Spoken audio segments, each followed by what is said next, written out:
के एक छोटे से कोने में रामलाल का परिवार गरीबी में अपना जीवन बिता रहा था। भिक्षा ही उनकी रोजी रोटी थी और जब भिक्षा न मिलती तो उनके घर के सामने लगी लंबी फली की बेल ही उनका सहारा बनती। लेकिन एक दिन उनकी जिंदगी में एक ऐसा मोड़ आया जिसने उनका भाग्य ही बदल दिया। रामलाल अपनी झोली लेकर गांव जाने की तैयारी कर रहा है। गीता उसे चिंतित नजरों से देखती है। सुनिए, आज कुछ लेकर आइएगा, कल से घर में कुछ भी नहीं बचा। बाबा, अगर कुछ अच्छा मिले तो मेरे लिए थोड़ी गुड़ ले आइएगा। राधा हंसते हुए। और मेरे लिए कोई मीठी चीज। रामलाल मुस्कुराते हुए। हाँ हाँ, देखता हूँ, अब मैं चलता हूँ। रामलाल गांव की ओर चला जाता है। गीता काम में लग जाती है। तभी दरवाजे पर एक साधु आता है। साधु दरवाजे पर खड़ा है।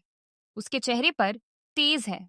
गीता उसे देखती है और आदर से स्वागत करती है। गीता हाथ जोड़कर। महात्मा जी, पधारिए। कृपया अपने चरण धो लीजिए और भोजन ग्रहण कीजिए। बेटी, भगवान तुम्हारी भक्ति से प्रसन्न हो। गीता साधु को बैठने के लिए आसन देती है और उनके लिए भोजन परोसती है, वही लंबी फली की दाल। साधु शांति से भोजन करते हैं और फिर विश्राम करते हैं।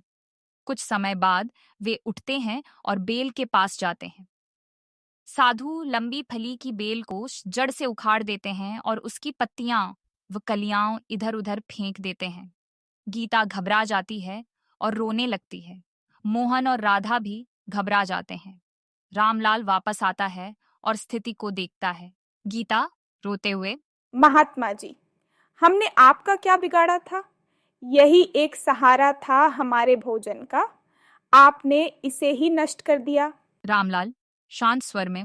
गीता, संत हमारे लिए ईश्वर का रूप होते हैं। जो कुछ वे करते हैं वह हमारे भाग्य के लिए होता है। हमें धैर्य रखना चाहिए। साधु मुस्कुराते हुए। बेटी, दुखी मत हो, आज के बाद तुम्हारी गरीबी समाप्त हो जाएगी। इतना कहकर साधु चले जाते हैं। गीता की आंखों से आंसू गिरते हैं, लेकिन रामलाल उसे समझाता है। गीता और रामलाल बेल को फिर से लगाने के लिए मिट्टी खोदने लगते हैं। तभी अचानक रामलाल का हल किसी कठोर चीज से टकराता है। वे जल्दी जल्दी मिट्टी हटाते हैं और देखते हैं कि वहां एक मिट्टी का घड़ा दबा हुआ है। गीता हैरानी से, ये क्या है? रामलाल घड़े को निकालते हुए। अरे, ये तो किसी चीज से भरा हुआ है। रामलाल और गीता घड़ा खोलते हैं और देखते हैं कि उसमें सोने के सिक्के हैं। उनकी आंखें आश्चर्य से फैल जाती हैं। मोहन और राधा खुशी से उछलने लगते हैं। माँ देखो, सोना। बाबा, अब हम अमीर हो गए ना। बच्चों, ये भगवान की कृपा है, लेकिन हमें लालच नहीं करना चाहिए।